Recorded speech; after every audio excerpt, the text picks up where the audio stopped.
Bonjour Adeline, merci à toi de nous rejoindre sur le podcast Le Switch. Je suis très heureuse de t'avoir avec nous aujourd'hui. Comment est-ce que tu vas? Ça va, merci Stéphane pour l'invitation. Ravie de venir partager mon expérience dans ton podcast.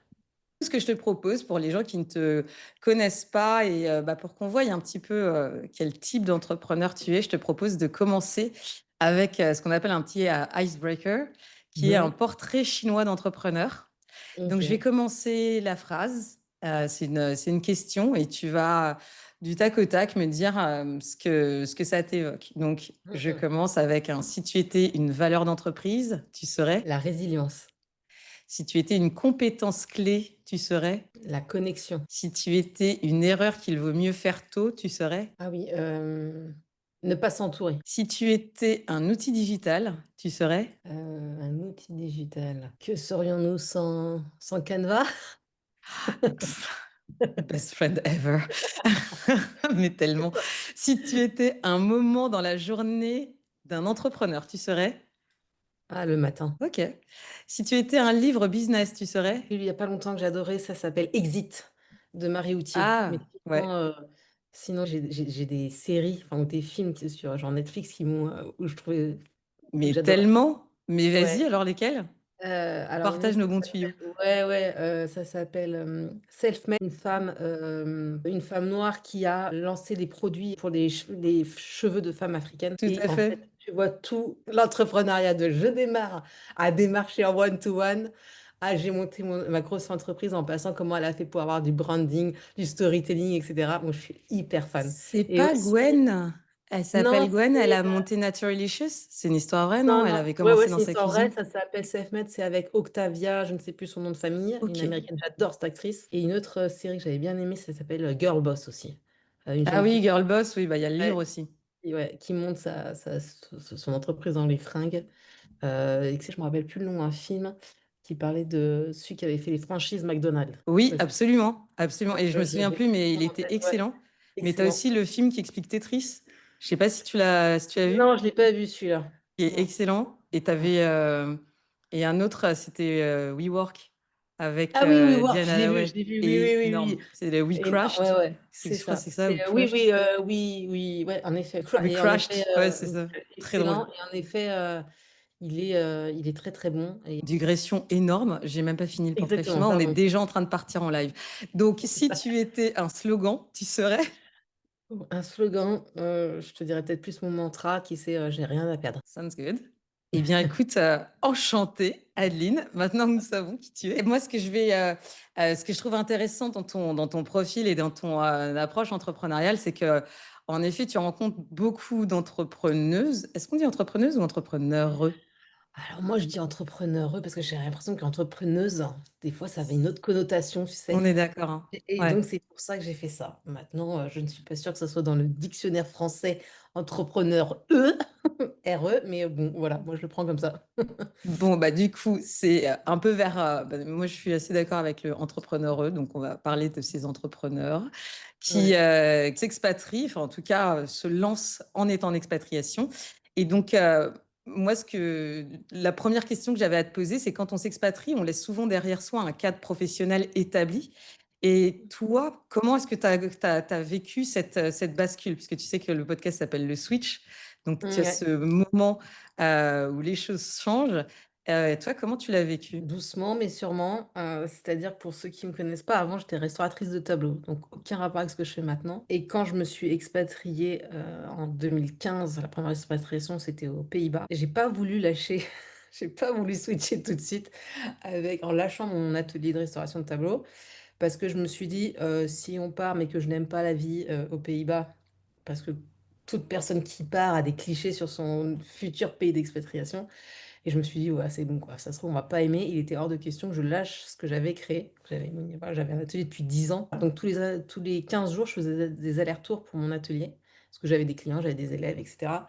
Et donc, la bascule, elle s'est faite doucement. C'est-à-dire qu'au bout de 2 ans, je me suis dit, je peux pas emmener la restauration de tableau où je suis, enfin, en tout cas à Amsterdam, parce que si dans 3 ans, on repart, enfin, ça sert à rien. Je vais pas reprendre toute une énergie puis créer une clientèle dans ce domaine particulier qui est un secteur du luxe parce que tout le monde ne sait pas restaurer un tableau tous les jours.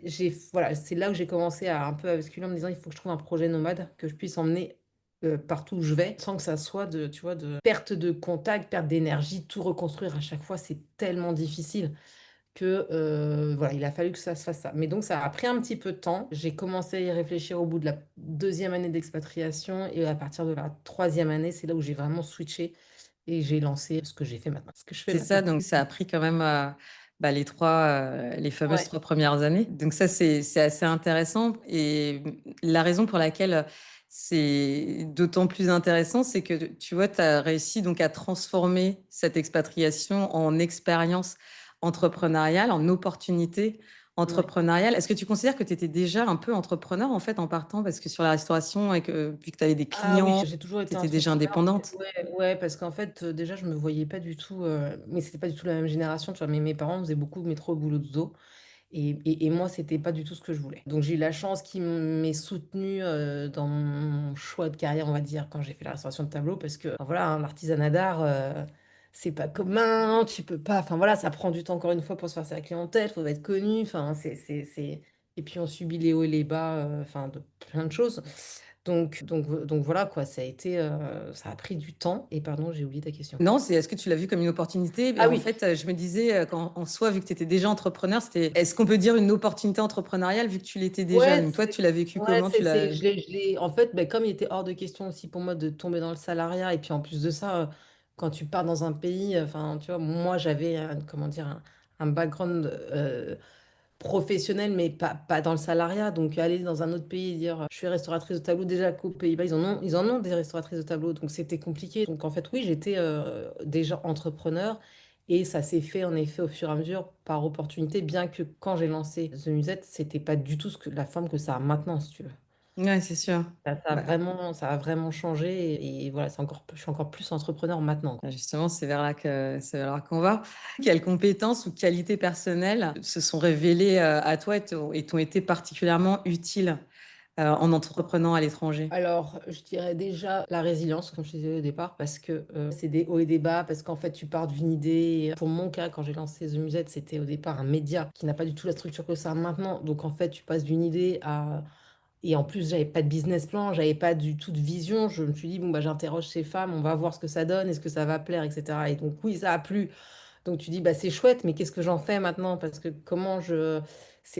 Moi, j'adorerais rencontrer toutes ces femmes, écouter leurs histoires, mais à un moment, il faut en vivre aussi, parce que voilà, je suis pas une association et que ça me prend du temps, de l'énergie et tout. Donc il a fallu à un moment faire cette bascule. Donc c'est là que ça a commencé quand j'ai fait ma deuxième expatriation, donc ici à Dubaï. Donc voilà, tu vois, ça prend du temps, ça s'imbrique. Donc l'expatriation te force à sortir de ta zone de confort et surtout aller rencontrer des gens. C'est-à-dire que, bah, ne serait-ce que déjà, moi, trouver d'autres femmes, enfin, parce que quand j'ai commencé sur Amsterdam à les interroger, mais j'ai rapidement été ailleurs parce que entreprendre à Amsterdam, c'est pas la même chose qu'entreprendre voilà, au Vietnam ou à Jakarta ou à New York ou à Madrid. Donc ça, il faut aller taper aux portes. Et puis après, bah, quand tu montes, hein, moi, ma structure qui s'est fait plus importante avec des événements, des choses comme ça, bon, bah voilà, il faut aller trouver des prestataires, il faut aller trouver des lieux, il faut aller trouver, convaincre, fédérer des gens qui ne te connaissent pas. Quand moi j'ai fait mon premier event à Dubaï, bah voilà, je l'ai fait au bout de quoi ça faisait peut-être un an que j'étais là. Mais la première année d'expatriation, tu sais, il y avait toujours comment dire, une adaptation, que ce soit avec la famille, les enfants, etc. En plus, nous, c'était pendant encore fin de Covid. Donc, tu pouvais pas non plus Ouais. tu vois, sortir comme tu... Enfin, on sortait, mais enfin voilà, il fallait s'ajuster avec les enfants et tout. Donc, pas si évident. Et puis, bon, bah, t'arrives... Bonjour, je vais faire un event. Est-ce que vous voulez venir? Le gros stress, le gros, gros stress. Donc, gérer ça. Donc, gérer ce stress, la peur de l'inconnu, la peur de se prendre des grosses portes et de se dire, oh là là, est-ce que les gens vont venir à l'event et tout. Donc, grosse sortie de zone de confort, quoi, aussi. Mais voilà, d'y aller, ça a été, c'est ce que je dis, hein, rien à perdre. Juste, bon, bah, si ça n'avait pas marché, bon, bah, comment dire, je cherche le terme. Ton ego, Ouais, peut-être? voilà, mon ego, c'est ça. Bon, bah voilà, pas grave, Voilà, non, ça va, mais ça aurait pu être ça. Et puis sinon, bah quoi, c'était du temps et de l'énergie. Et du coup, justement, je vais venir à la naissance de The Musette. Comment est-ce que l'idée de créer un réseau dédié aux femmes expatpreneurs t'est venue à l'esprit? Parce que quand je suis arrivée à Amsterdam, donc c'était la première expatriation, et je partais de zéro, ni réseau pro, ni perso, et je me suis fait des premiers contacts bah, via l'école de mes enfants. Généralement, c'est un peu comme ça quand tu as la chance d'avoir des enfants, parce que quand tu n'en as pas et que tu n'as pas ce canal-là pour te faire des relations, c'est assez compliqué. Et donc, j'ai commencé à rencontrer des femmes. Et je me suis aperçue que majoritairement du temps, c'était elles qui suivaient. Alors, il y avait des hommes, clairement, mais moindres. Moi, j'en connaissais un ou deux, tu vois. Sinon, c'était que majoritairement les femmes. Et certaines d'entre elles ne retrouvaient pas un travail dans le salariat, parce qu'aux Pays-Bas, il faut savoir qu'il y a plus une préférence nationale, et c'est toujours mieux si tu parles le néerlandais. Donc, déjà, ça te met des Une petits barrière freins. à l'entrée. Oui. Exactement, exactement. Et à côté, j'en voyais d'autres qui s'étaient lancés dans l'entrepreneuriat. Et je trouvais ça très chouette parce que, voilà, ayant été entrepreneur, je sais que c'est difficile d'entreprendre en France parce qu'on bon, on a quand même pas mal de choses sympas, mais il y a quand même une administration qui est un peu compliquée. Mais je trouvais qu'à l'étranger, elles avaient encore plus de challenge parce que, justement, tu pars d'un réseau, t'as pas de réseau pro ni perso. Sauf quand c'est peut-être ta 3 quatrième expatriation, là, tu commences, mais tu vois, le réseau se fait, mais sinon, c'est ça. Et puis, donc, tu as une nouvelle culture, tu as une nouvelle langue, tu as une nouvelle administration, tu pas de réseau, tout ça. Et c'est un désagréable. Et en plus de ça, j'avais des femmes qui me disaient que même de leur entourage familial euh, ou amical, elles, voilà, elles subissaient des réflexions franchement désobligeantes, quoi. Et alors que vraiment, pour ceux qui ne le savent pas, mais entreprendre, c'est hyper dur. Donc, que ça soit un petit projet, entre guillemets, ou un plus grand, mais tout est compliqué parce qu'on fait tout. On fait tout, de la stratégie digitale, la newsletter, le storytelling, tes visuels, on en revient à Canva. Exactement, tout ça, tout, enfin, il y a encore, enfin, tu vois, la communication, tes RP, parce que plus tu grossis, plus tu as envie d'être forcément de gagner en visibilité pour avoir un impact. Donc, tes RP, donc voilà, cherche partenariat, sponsoring, etc., etc. C'est sans fin. Et quand on te dit, ouais, t'as un petit projet, tu t'amuses, mais pardon, quoi. Viens dans mes baskets, et puis après on verra. Mais c'est Donc en vrai qu'en fait, plus, c'est peut-être pas nécessairement un petit projet. Enfin, même si ça peut être considéré comme petit si tu es chez toi, dans ton patelin, où tu as l'habitude d'avoir tes amis d'école, etc. Mais si tu fais la même chose ailleurs avec les barrières à l'entrée dont tu parlais tout à l'heure, bah nécessairement, même ton petit projet n'est plus si petit que ça en et puis, termes d'efforts à non, fournir. je me rappelle, j'avais interrogé une femme, elle était à ce moment-là, elle était aux Philippines, je crois, ou je ne sais plus, enfin bref, par là-bas. Et elle me disait que, bah voilà, quand tu as des coupures d'électricité, bon, bah t'as pas Internet, donc ton site Internet, ça reprend du temps. Parce que tu es un pays où il y a des cultures et une culture religieuse qui est importante avec des fêtes religieuses régulièrement. Bon, bah voilà, donc tu ne bosses pas. Parce que voilà, tu n'es pas aussi webmaster, tu peux pas tout faire. Ou alors que la personne te dit, justement, celui qui te gère un peu ton site te dit, ma famille, je sais pas, ma grand-mère est malade, etc. Bah, donc toi, forcément, tu restes humaine, donc tu accordes du temps, et tout ça a un impact sur toi, sur ton projet. Donc enfin, tout ça beaucoup prend plus de temps, et donc c'est très long, quoi. Et donc c'est pour ça que j'avais envie de les mettre en avant. Donc l'idée de départ était ça, de se dire, ouais, voilà. Franchement, elles ont des projets à impact, que ce soit culturel, sociétal, environnemental. Elles font vivre, tu vois, où elles prennent, je ne sais pas si elles sont dans le prêt-à-porter, elles essayent de prendre je dirais, la matière première sur place, ou elles essayent de faire vivre des ateliers, enfin, sur place, elles vont pas faire, tu vois, elles vont pas faire à des millions de kilomètres. Elles essaient sinon, par exemple, je sais pas, faire découvrir la ville, enfin, tu vois, vraiment, elles sont vraiment des choses intéressantes.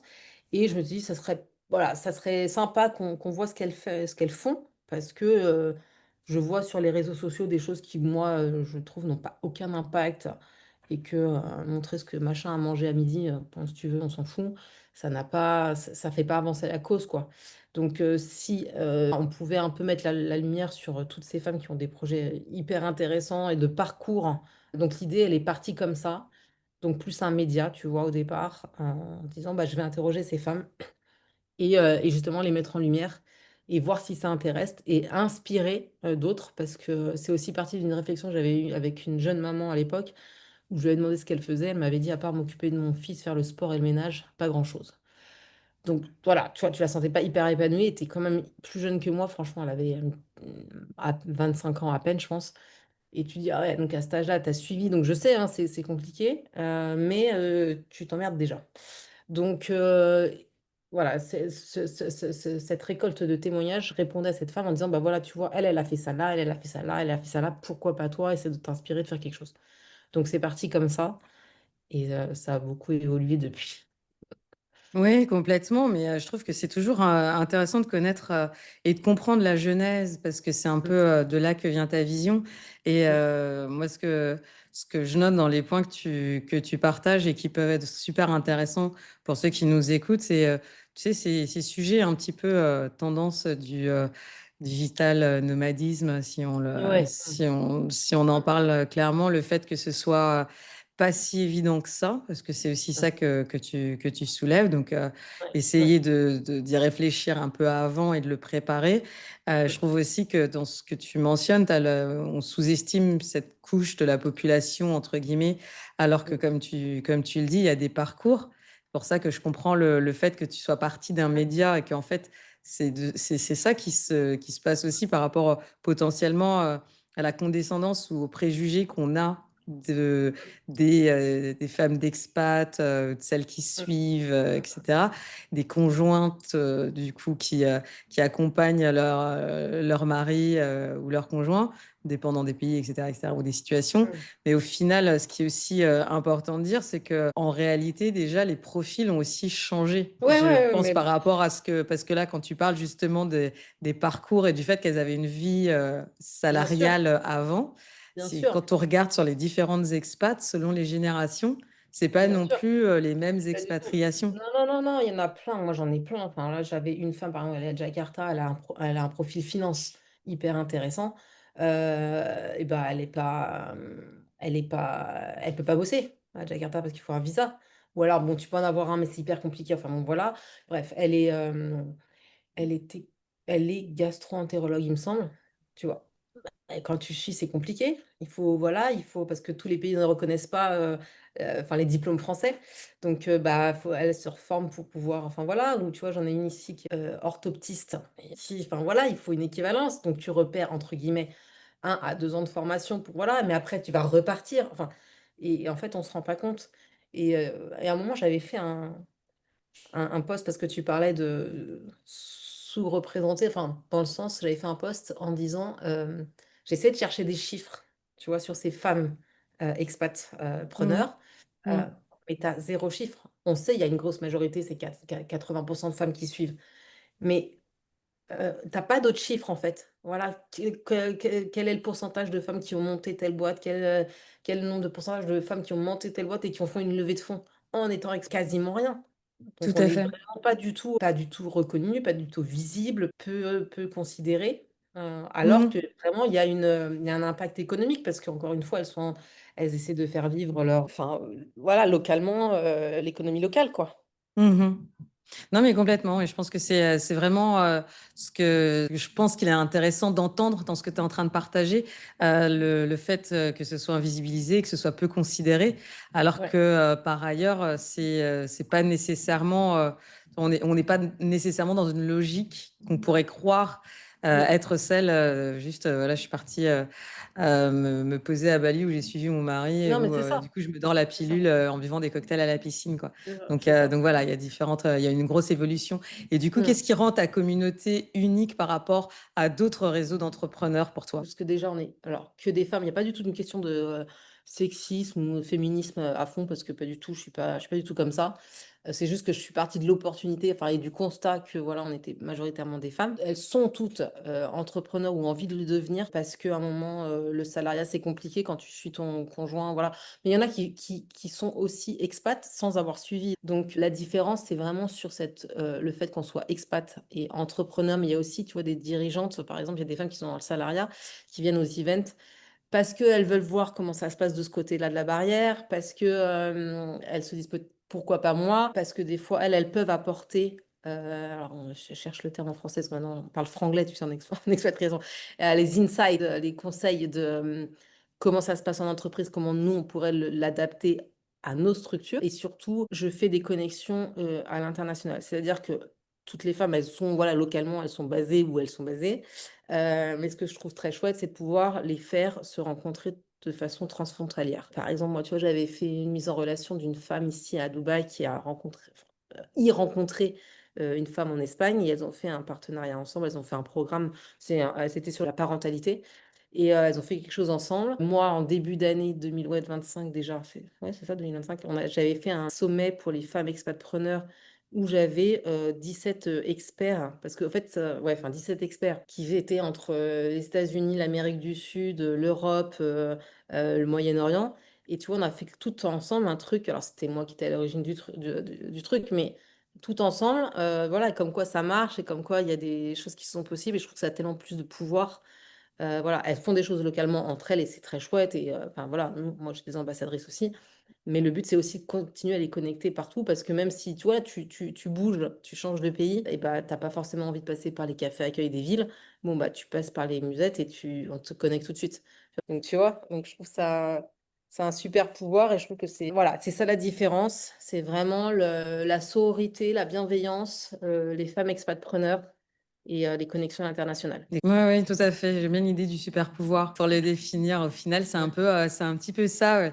Et c'est un petit peu comment transformer justement le fait d'être peu considéré, ça devient notre force en C'est ça. rejoignant ce collectif. Donc là, maintenant, ce que je voulais voir avec toi, c'est comment est-ce que tu considères The Musette? Est-ce que tu considères que c'est une entreprise à part entière aujourd'hui? Oui, parce que ça s'est structuré.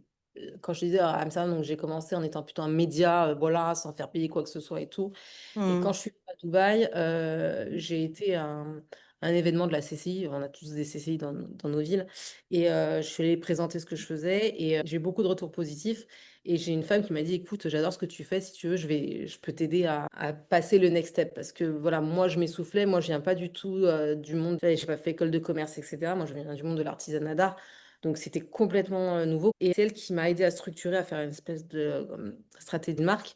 Et on a commencé, enfin j'ai commencé, enfin avec son aide, à faire un premier event et puis d'autres, etc. Donc les events, c'est des moments pour ces femmes expats, futures entrepreneurs, etc.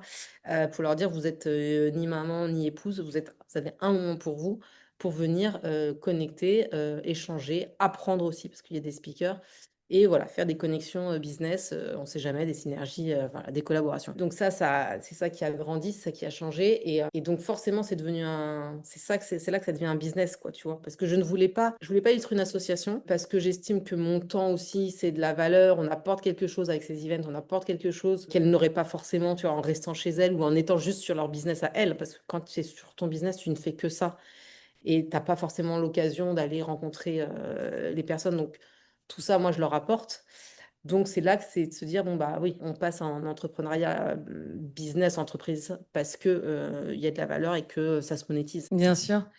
Et du coup, comment est-ce que tu as structuré ton activité pour qu'elle soit viable économiquement? Alors, donc, par ces événements-là que j'organise ici, depuis tu vois, quelques mois maintenant, j'ai des ambassadrices officielles déjà dans 5 villes.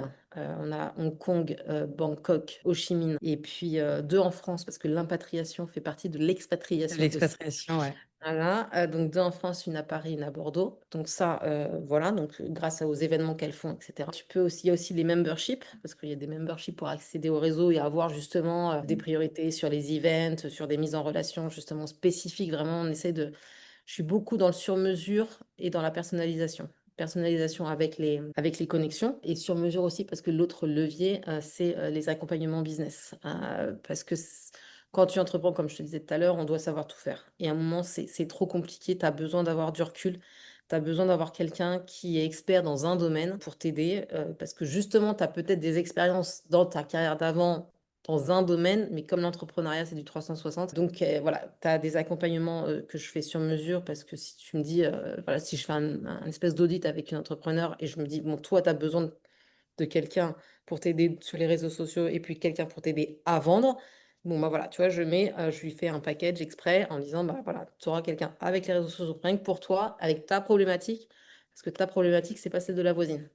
Et Non. idem avec, en disant, et puis en complétant avec la personne, l'expert qui sera là pour l'aider à vendre. parce qu'il faut savoir aussi se vendre. Et donc, voilà, c'est très humain, c'est très personnalisé, sur mesure. Du coup, tu as un peu anticipé la question que j'allais te poser après sur les leviers de monétisation Ouais. que tu as mis en place. Donc là, c'est clair, on a le membership, on a une sorte j'allais dire, de franchise dans un sens où on C'est utilise ça, ta ouais, marque et on la ouais, développe ouais, à ouais. l'étranger. Donc, tu as mis quand même en place quelques éléments. Il t'a fallu combien de temps pour mettre tout ça en place?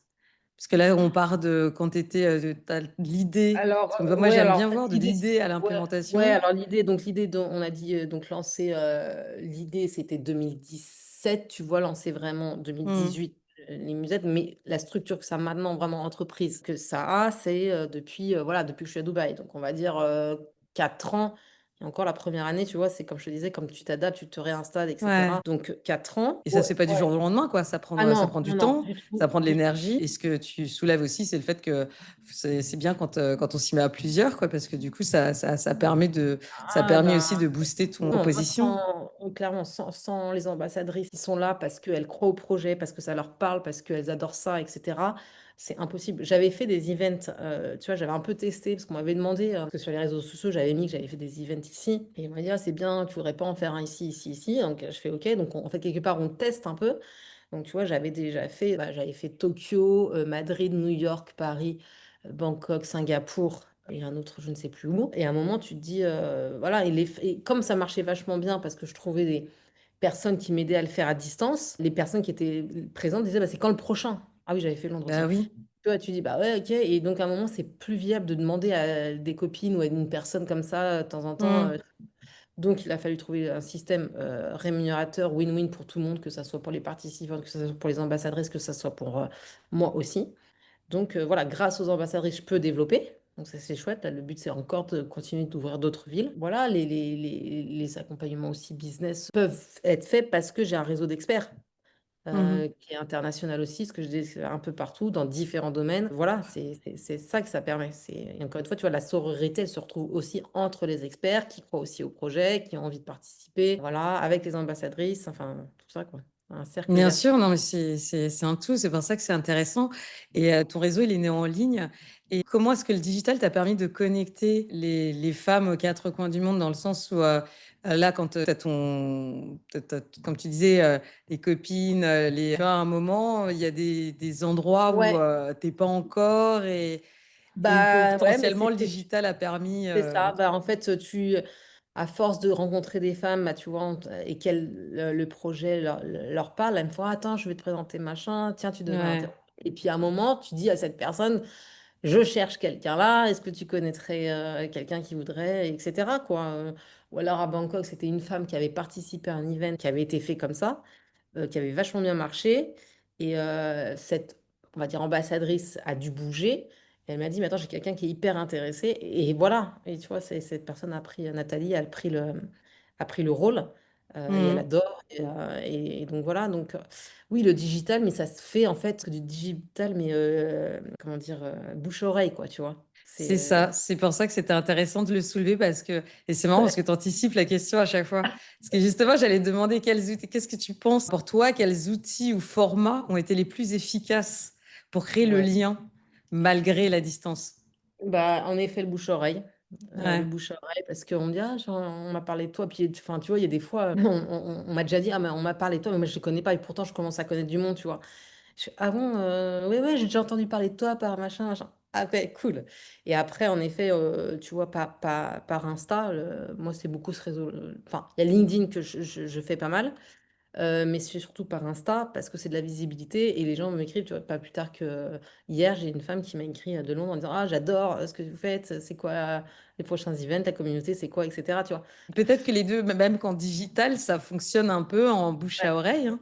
c'est ça, Enfin, c'est ça. moi, je sais que c'était aussi comme ça que j'avais entendu parler de toi par une copine. J'étais à Singapour à l'époque et donc une Ouais, copine de Singapour, quand je suis revenue au Vietnam, m'a ouais, dit, mais du coup, quand tu reviens à Singapour, apparemment, il y a Ouais, c'est The ça. Musette, etc. Donc, tu vois, ça part du Ouais. digital. Donc, c'est rencontré sur le Ah, digital. Et oui, d'ailleurs, ça. on s'est jamais rencontrés en vrai, Ben vrai. non, va falloir Toujours que en tu viennes ou que digital. je vienne. Bah, à un moment donné, C'est ça. il faudra faire l'effort quand même. C'est ça. C'est vrai, ça devient un peu, ça fait long en fait. Mais non, mais c'est pour ça que je pense que c'est assez intéressant de voir sur le digital nomade, sur le fait de Ouais, développer en digital. Il y a beaucoup ouais, de choses qui se font aussi en non digital. Et ce qui a développé ton réseau exactement, et qui est exactement. intéressant, c'est aussi Ouais, cet aspect-là. Parce que l'aspect ouais, physique a fait que ça a fait, ça a un peu ancré ton exactement, activité. Donc, exactement, exactement. ça, je Oui, trouve que c'est vraiment parce que intéressant de le mettre en ouais, parce avant. que enfin, encore une fois, justement, on a un monde très, très digital. Tant mieux, parce que sinon, on pourrait pas, enfin voilà, on pourrait pas faire tout ça. Mais quand je fais mes events, toutes les ambassadrices le font, voilà, on a le côté vraiment humain, justement, de se retrouver entre guillemets entre soi, mais parce que c'est nos problématiques que ne comprendraient pas ceux qui ne sont pas partis, tu vois, et c'est un entre-soi ouvert, mais bon, voilà, comme toute communauté différente. Mais ouais, encore une fois, je dis, quand je fais des connexions, je fais en sorte que ça matche vraiment pour qu'il y ait quelque chose qui se passe derrière, quoi. Et du coup, si une femme expatriée hésite à se lancer dans l'entrepreneuriat, quel conseil est-ce que tu lui donnerais? Et bien de s'entourer, comme je te disais au départ, l'erreur de ne pas s'entourer. S'entourer déjà, ne serait-ce que rentrer dans un réseau comme le mien, parce que tu vas venir voir comment ça se passe, voir ce que celles qui ont déjà créé quelque chose, comment elles ont fait. Et puis après, quand tu te lances, c'est bien de généralement, on se lance toute seule, donc c'est normal. Voilà, mais on va vite voir que ça devient problématique parce que, comme je te le disais, il y a trop à faire et que si tu veux en vivre, et surtout, je pense que, enfin, peut-être ça, je peux le rajouter, mais j'ai de plus en plus un discours de il faut faire quelque chose. Si tu peux le faire, si tu as un peu d'argent de côté pour te lancer, fais-le parce qu'en expatriation, il y a des accidents de vie aussi, comme quand tu n'es pas parti, hein, mais voilà, ton conjoint peut faire un burn-out, peut se faire licencier, donc qui c'est qui prend, tu vois, le relais à ces moments-là? Parce que voilà, quand on part, tu vois, j'avais dit aussi ça à un moment, je fais, tu vois, on n'a pas suivi, enfin, on a accompagné, c'est un choix qu'on a fait. Donc, c'est une team qui part. Et dans ces cas-là, il faut pouvoir assurer au cas où. Ou en tout cas, avoir un petit, tu vois, un petit truc pour pouvoir aider pendant que ton conjoint bah, retrouve un travail, etc. Mais aussi, tu as des accidents de vie plus durs, hein, tu as des décès qui arrivent ou des divorces. Et souvent, la femme, pour elle, la chute, elle est très, très violente. Et donc, il faut pouvoir être indépendante financièrement. Donc, je dis pas de monter des multinationales, et encore une fois, je le souhaite, tant mieux si ça marche, mais d'avoir monté quelque chose, parce que quand ça se passe comme ça, je suis sûre que tes auditrices, auditeurs, enfin voilà, ont tous des histoires de femmes comme ça qui ont été divorcées ou d'un décès, et c'est hyper compliqué pour elles. Et quand tu n'as rien, parce que tu n'as pas monté quelque chose, si tu as trouvé dans le salariat, c'est OK, c'est parfait, voilà, il n'y a rien à dire. Mais si tu n'as pas trouvé dans le salariat, alors, il y a, voilà, un moment, on ne sait jamais, quoi. Oui, pour les raisons que tu disais tout à l'heure, la complexité que tu vas avoir par exemple, quand tu changes de pays pour trouver un job, c'est plus compliqué, tu as une barrière à l'entrée. Mm. Donc, en Ouais, dans des réalité, pays, tu pour peux une pas femme, bosser. Dans des exactement, pays, tu donc peux pour pas une bosser, tu femme pas le visa. exactement, donc pour une femme qui est expatriée et qui veut se lancer dans l'entrepreneuriat, déjà l'idée, elle arrive, elle n'est pas anodine, elle arrive pas de Non, nulle part en non. soi. Et Mm. ça peut être un vrai moyen, au-delà du fait de s'épanouir aussi, le fait de pouvoir continuer à être active, continuer à apprendre, continuer à faire des choses que tu peux potentiellement, comme toi tu l'as fait avec The Musette, tu peux potentiellement utiliser même en continuant de C'est ça. voyager, en devenant digital nomade, etc. Donc je pense que, en effet, comme conseil, ça peut être intéressant de se dire, OK, essaye de te projeter en fait. Essaye C'est de ça, mais en plus de voir ça, comment... on développe des compétences mm, forcément qu'on bien n'avait pas. sûr. Enfin, moi, il y a des choses que je fais, mais en fait, tu le fais parce que tu t'as investi sur toi, tu investi sur ton projet. À un moment, enfin, tu fais les choses toute seule, c'est bien, mais ça a une limite. Au niveau du temps, bon, il y a un moment, il faut investir sur soi, tu vois, que ça soit voilà, en prenant des accompagnements, en faisant partie d'une communauté. Et je trouve que d'investir sur soi, c'est sain parce que tu peux pas avoir tout gratuit, tu vois, tu peux pas faire des tutos YouTube tout le temps. Enfin, il faut se dire, bon, bah voilà, j'investis, mais ça, tu vas gagner du temps. Combien de temps tu vas gagner? Mon Dieu, ça va deux fois plus vite. Je le vois, C'est hein, ça. tu vois. À un moment, tu délègues et tu fais, voilà, c'est bon. Ah, et si un jour tu Mm. retournes dans le salariat, bon, bah, voilà, tu pourras mettre sur ton CV, j'ai ces compétences-là. Non, clairement. Et si tu devais recommencer aujourd'hui, tu ferais quoi différemment? Ah, peut-être que, peut-être, mais encore une fois, ça c'est, enfin, peut-être que je trouverais plus vite des bonnes personnes pour avoir tout, enfin, ouais, encore ma structure maintenant. Mais peut-être, et encore, tu vois, parce qu'en fait, ça évolue Hmm. tout. Et même encore, tu vois, la semaine dernière, j'ai encore changé des trucs. Tu es tellement dans ton projet, tu as l'impression qu'en plus de ça, que quand tu le dis, tout le monde va comprendre tout de suite, mais pas du tout. Faut le Qui est dans ta répéter. tête. Les autres ne sont pas dans ta tête. Voilà, Exact. exactement.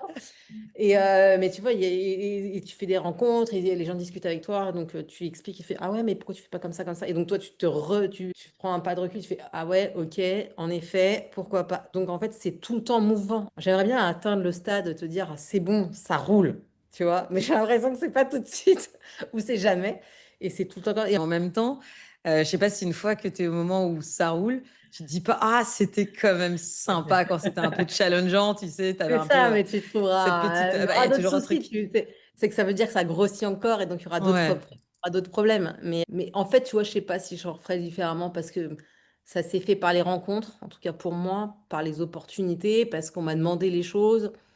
Et voilà, tu vois, les memberships, au départ, il n'y a pas de membership. On me fait, mais pourquoi tu fais pas un membership? Mais il fait, ah bon, ok, alors attends, il faut trouver. Puis il faut trouver aussi comment ça fonctionne. Et encore une fois, moi, c'est compliqué parce que moi, mon réseau, il est international, tu vois, et que je fais Mm. beaucoup toute seule. Alors, j'ai les ambassadrices, mais sinon, tout le reste, c'est quand même moi. Donc, tu vois, la stratégie, la vision, la stratégie de marque, la nana, pff, C'est aussi ce qui fait ton identité et ta proposition. c'est Et, ça. euh, et du coup, Mais voilà. est-ce qu'aujourd'hui, tu arrives à en vivre? Est-ce que tu arrives à vivre de ton projet? J'arrive à en vivre, je te dis pas que je touche des milliers et c'est sûr. L'idée justement, c'est encore plus se développer et travailler avec, avoir plus de sponsoring, de plus de partenaires, etc. Sensibiliser les entreprises. C'est encore le chemin est long, mais franchement, je touche du bois. Tu vois, j'ai jamais eu de critiques sur ce que je faisais et que plutôt des choses positives, on m'a dites. Donc je continue, même si franchement, tu vois, il y a 2 semaines, je me suis dit, c'est bon, j'arrête, c'est trop dur. Mais bon, voilà. Et après, tu vois, une semaine après, tu as quelqu'un qui te donne voilà, qui te donne une phrase, qui te fait OK, mais c'est génial. Donc tu continues parce que je sais où j'ai envie d'aller et que ça m'embêterait de ne pas avoir été jusque-là. On va voir si on tient, mais voilà, l'idée, c'est ça, quoi. Mais bah, écoute, vu qu'on s'approche de la fin, je trouve que c'est une belle image que tu nous donnes et que tu partages avec nous. Est-ce qu'il y aurait quelque chose que tu aurais voulu, que tu aimerais, si on devait se souvenir de toi dans le cadre de cette interview? Est-ce qu'il y a quelque chose que tu aimerais qu'on retienne euh, de ce que tu fais, de ce que tu partages et de cet entrepreneuriat à l'international? Je te dirais qu'on retienne que c'est possible, c'est difficile, mais c'est possible. Et je dirais une phrase que j'ai apprise d'une speaker de mon dernier event, qui en fait, il n'y a pas d'échec. Enfin, il y a des échecs, mais en fait, on apprend toujours. Et puis surtout, il n'y a pas de concurrence. Et ça m'avait marqué. Parce qu'en fait, tant que tu as ta vision, tes valeurs, elle me disait, bon, bah, nous, on va déjeuner avec nos concurrents. Ah, ok. Et en fait, Bah oui. voilà, ils sont pas. Elle a son truc, elle a sa vision, elle est dans ses rails, elle est alignée avec ce qu'elle fait. Donc voilà, donc je trouve que oui, l'entrepreneuriat, c'est pas, enfin, c'est pas une cure de santé, hein, c'est super difficile. Non, mais après, tu apprends tellement que ça soit intrinsèquement à ton projet lui-même, mais aussi avec les rencontres que tu vas faire. Et puis surtout, voilà, une fois qu'en effet, tu es dans tes rails, tu as ton objectif et que tu as des gens qui sont que bienveillants avec toi. Et je trouve que la bienveillance en ce moment, tu vois, ça fait du bien. Et je trouve que moi, dans ma communauté, vraiment sincèrement, on est obligé d'être solidaires entre nous puisqu'on n'a pas nos familles, tu vois, amis proches avec nous sur place. Donc forcément, tu as des connexions qui se font. Et les femmes, elles sont vraiment sincères, bienveillantes, à vouloir s'aider, enfin, tu vois. Et je pense que ça, j'aurais réussi ça en tout cas. Ouais, c'est sûr. C'est très, comme mot de la fin, c'est difficile, mais c'est pas impossible parce que quand on voit ce que c'est que d'entreprendre déjà, Ouais, gros challenge, d'entreprendre à l'étranger parce que la vie a fait que et qu'il faut s'adapter. On voit également énormément de flexibilité quand tu parlais de résilience, évidemment. mais d'être capable de s'adapter. Tu vois, de façon Non, ça, générale, quand on part, on ne sait pas, comme c'est tu disais, ça. on peut avoir des a priori ou se dire que l'endroit où on va arriver, ce sera comme ceci, comme cela. Spoiler, c'est jamais le cas. Comme Non, c'est jamais l'entreprise, hein. ça. On croyait C'est qu'on ça. partait faire ça, et en fait, non, c'est pas ce qui va se passer. Mais Exactement. c'est là qu'on apprend à gérer l'incertitude et à grandir comme tu le partageais. Bah, écoute, en tout cas, super moment partagé avec toi. Merci Merci, c'est très beaucoup gentil. pour ton temps. Merci Merci beaucoup pour pour tes cet questions. échange. Merci beaucoup.